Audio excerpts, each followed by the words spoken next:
Hello dear students, मैं सुरेश चंद्र सिंह आप सभी लोगों का NPIC वर्चुअल क्लासेस में स्वागत करता हूं।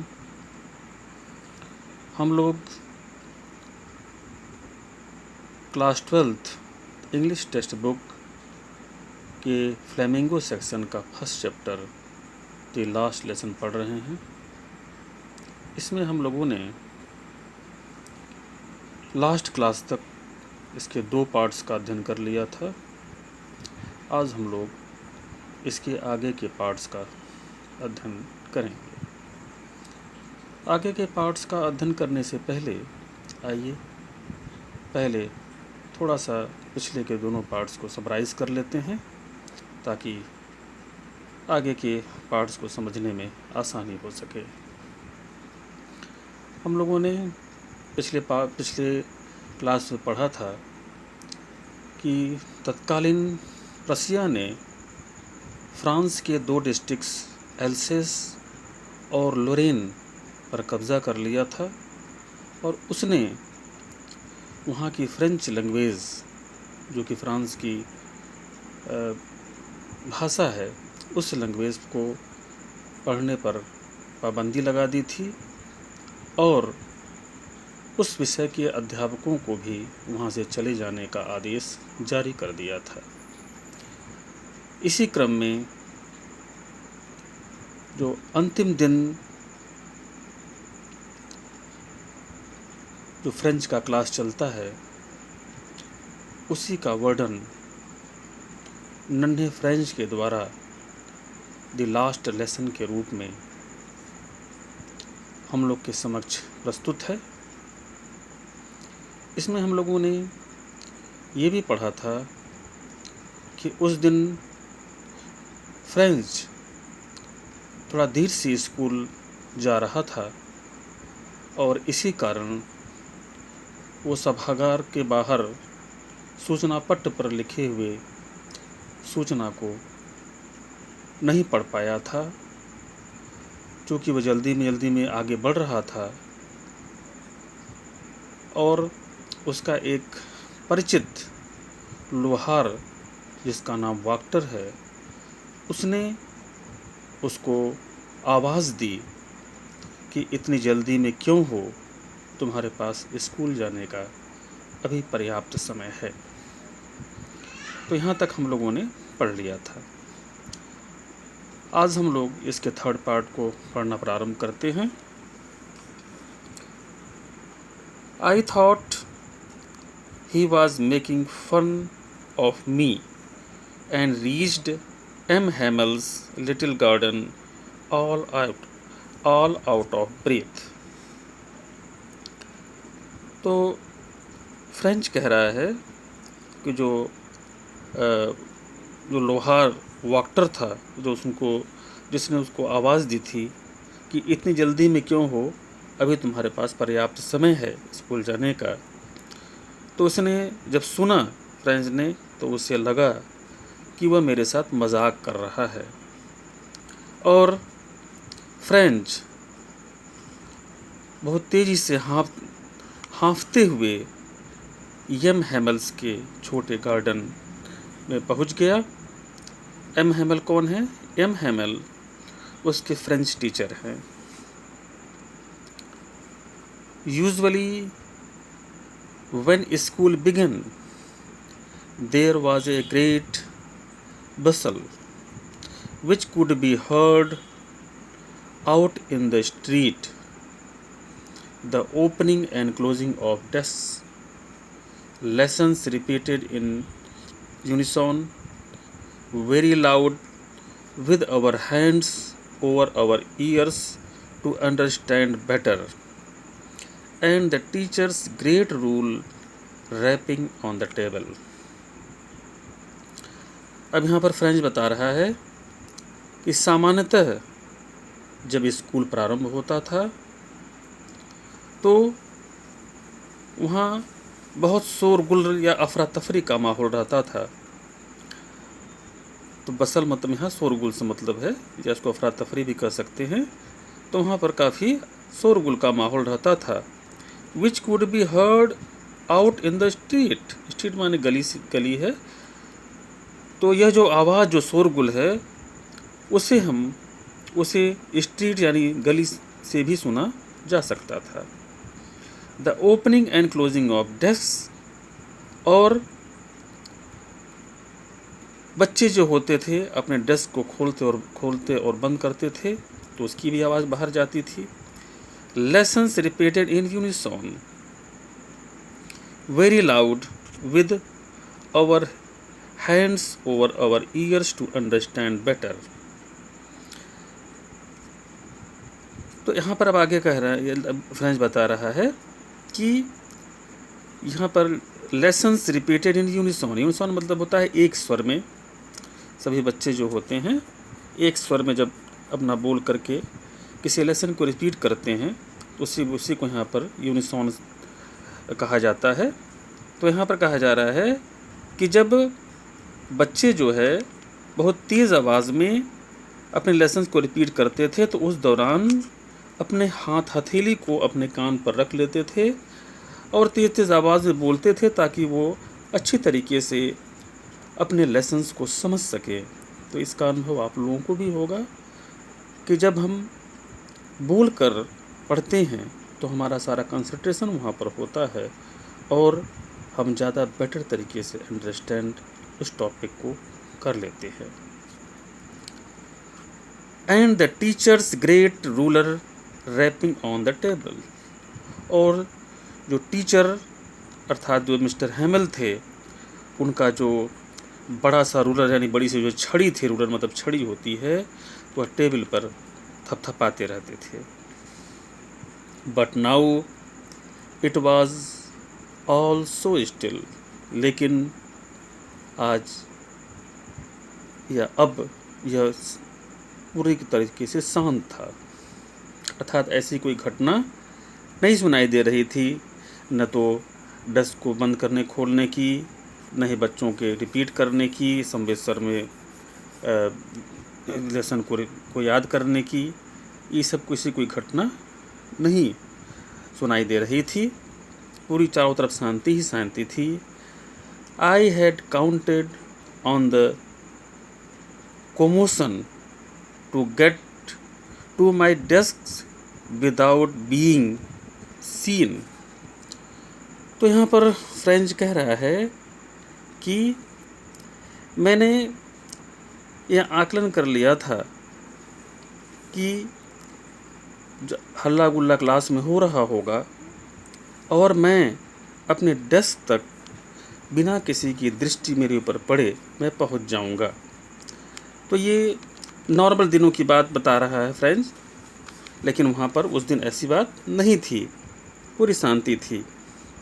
But of course that day everything had to be quiet as Sunday morning.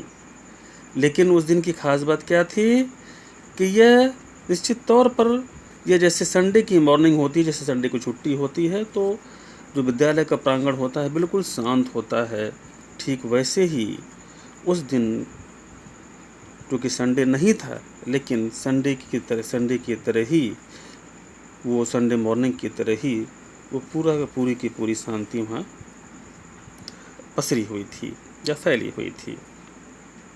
Through the window आई सा माई क्लासमेट्स। तो फ्रेंड्स कह रहे हैं कि मैंने विंडो से देखा यानी खिड़की से देखा कि मेरे क्लासमेट्स जो थे अपने जहाँ पर बैठे हुए थे ऑलरेडी इन देयर प्लेसेस, यानी अपने अपने जगह निर्धारित स्थान पर वे बैठे हुए थे। And M Hamel's walking up and down with his terrible iron ruler under his arm. और इनके जो फ्रेंच के जो सब्जेक्ट टीचर थे मिस्टर हैमल, वो इधर उधर टहल रहे थे, अपनी आयरन की जो छड़ी थी, जो खतरनाक छड़ी थी, लोहे की जो छड़ी थी, अपनी बाहों में दबाए हुए वो कक्षा में इधर उधर टहल रहे थे। I had to open the door and go in before everybody. कह रहे हैं यहाँ पर कि मुझे दरवाजे को खोलना था और अपने निर्धारित स्थान तक पहुंच जाना था। You can imagine how I blushed and how frightened I was. अब फ्रेंच कह रहा है कि आप कल्पना कर सकते हैं कि मैं कितना ब्लश्ड था। ब्लश्ड मतलब कितना शर्मिंदा था, और फ्राइटेंड मतलब होता है डरा हुआ। तो फ्रेंच यहाँ कह रहा है कि मैं बहुत ही शर्मिंदा और बहुत ही डरा हुआ था। क्यों शर्मिंदा थे? क्योंकि वो एक तो देर से स्कूल जा रहे थे, और इन्हें एक बात और थी, जो जिस बात का भय था कि जो पार्टिसिपल्स याद करने के लिए उनके सब्जेक्ट टीचर्स ने पहले कहा था, तो उस बात का भी उन्हें डर था कि कहीं वो पूछ न लें। तो इस बात से भी शर्मिंदा हो जाते, और इसी कारण वो डरे हुए थे। तो ये दोनों ही बातें हैं। तो यहाँ पर ही कह रहे हैं फ्रेंच कि अब आप कल्पना कर सकते हैं कि मैं कितना डरा हुआ और कितना शर्मिंदा अपने आप को महसूस कर रहा था। तो इस तरीके से तीसरा पार्ट समाप्त हुआ। आइए चौथे पार्ट में प्रवेश करते हैं। बट नथिंग हैपेंड, लेकिन ऐसा कुछ नहीं हुआ। ऐसा कुछ नहीं हुआ मतलब जो कुछ सोच कर आ रहे थे कि ऐसा हो रहा होगा, चारों तरफ जो है आवाज़ आ रही होगी, तो ऐसी कल्पना वो करके चल रहे थे घर से, लेकिन ऐसा कुछ नहीं हुआ। M Hamel saw me and said very kindly, "Go to your place quietly, little French."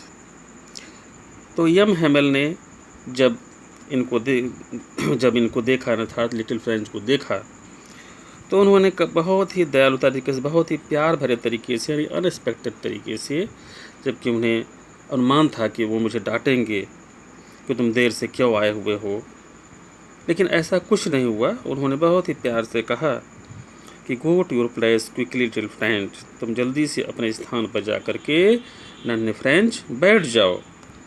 We were beginning without you, हम तुम्हारे बिना प्रारंभ करने जा रहे थे। अर्थात जो लास्ट लेसन था, जो फ्रेंच का अंतिम क्लास था, उसके बारे में कह रहे हैं मिस्टर हेमल कि मैं तुम्हारे बिना इस अंतिम लेसन को प्रारंभ करने जा रहा था। आई jumped over the bench and sat down at my desk. तो नन्हा फ्रेंच जो होता है, बेंच से जंप करके अपने डेस्क पर जा कर के बैठ जाता है, अर्थात जो उसका निर्धारित स्थान होता है वहाँ पर जा कर के बैठ जाता है। Not till then, when I had got a little over my fright, did I see that our teacher had on his beautiful green coat, his frilled shirt, and the little black silk cap, all embroidered, that he never wore except on inspection and prize days.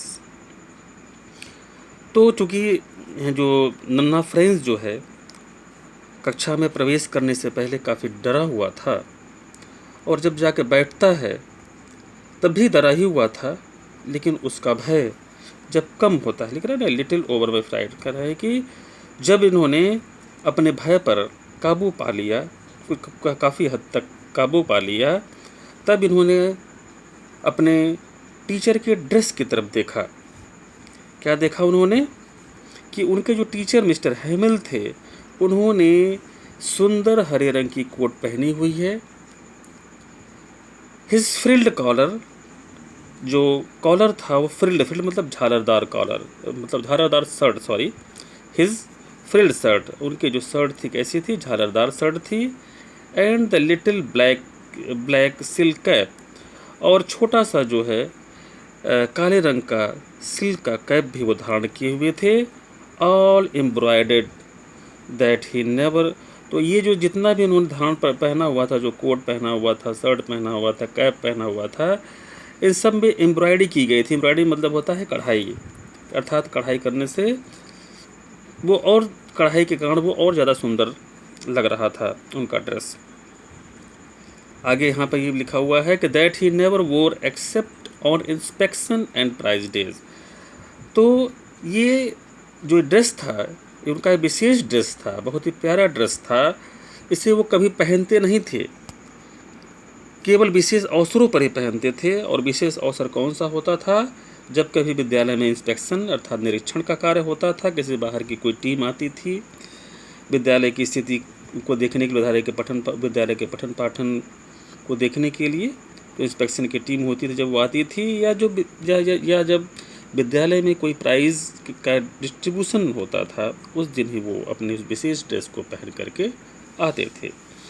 Besides, the whole school seemed so strange and solemn. इसके अलावा जो पूरा का पूरा जो school है वो बहुत ही विचित्र और बहुत ही गंभीर प्रतीत हो रहा था। But the things that surprised me most was to see on the back benches that were always empty. तो जब लिटिल फ्रेंच की निगाह कहाँ जाती है? पीछे के बेंच की तरफ जाती है। तो कह रहे हैं कि मैं देखकर सरप्राइज्ड हुआ, अर्थात मैं आश्चर्यचकित हुआ, क्योंकि वो जो बेंच थे पीछे के वो क्या थे कि वो हमेशा खाली रहते थे। लेकिन आज वो खाली नहीं है, क्योंकि आज विशेष दिन है, द विलेज, क्योंकि लास्ट लेसन आज है। आज फ्रेंच टीचर का अंतिम क्लास है, इसके बाद फिर फ्रेंच टीचर वहाँ से चले जाने वाले थे। इस कारण जो पीछे की बेंचेस थी वो भरी हुई थी। किसके द्वारा भरी हुई थी? द विलेज पीपुल के द्वारा, विलेज के जो सम्मानित लोग थे उनके द्वारा भरी हुई थी। वो बैठे हुए थे, बिल्कुल शांत बैठे हुए थे, लाइक आवर सेल्व्स, यानी जैसे कि हम लोग बैठे हुए तथा जो बच्चे थे वो बैठे हुए थे, ठीक उसी तरीके से जो विलेज के पीपुल थे वो बैक बेंचेस पर बिल्कुल शांत बैठे हुए थे। और उसमें कौन कौन लोग थे? तमाम सम्मानित लोग थे। ओल्ड हॉसर, बूढ़ा कोई हॉसर नाम का व्यक्ति है, वो थे। विद हिज 3 कॉर्नर्ड हैट, और उन्होंने एक टोपी पहन रखी थी, एक कैप हैट पहन रखी थी, जो कि 3 कोने वाली हैट थी। द फॉर्मर मेयर, भूतपूर्व मेयर थे।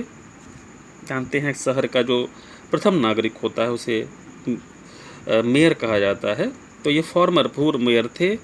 द फॉर्मर पोस्ट मास्टर, तो जो पूर्व अर्थात रिटायर्ड जो पोस्ट मास्टर था उस एरिया का, वो भी वहाँ पर था। एंड सेवरल अदर बिसाइड्स, और उनके अलावा और भी कई लोग थे। एवरीबडी लुक्ड सैड, सभी लोग काफ़ी दुखी दिखाई दे रहे थे। And Hauser had bought an old primer